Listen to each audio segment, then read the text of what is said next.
Consiglio dei Ministri oggi ha abolito il finanziamento pubblico ai partiti, come lo commenta?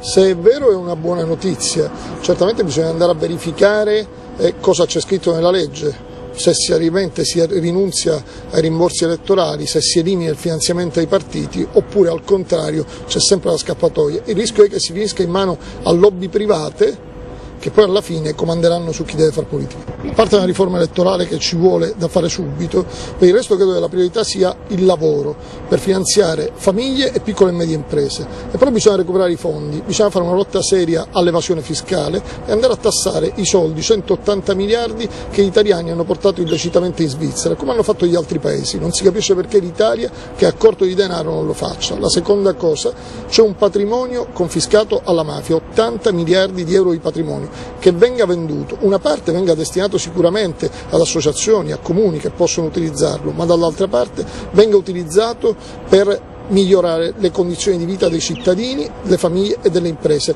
una per tutte.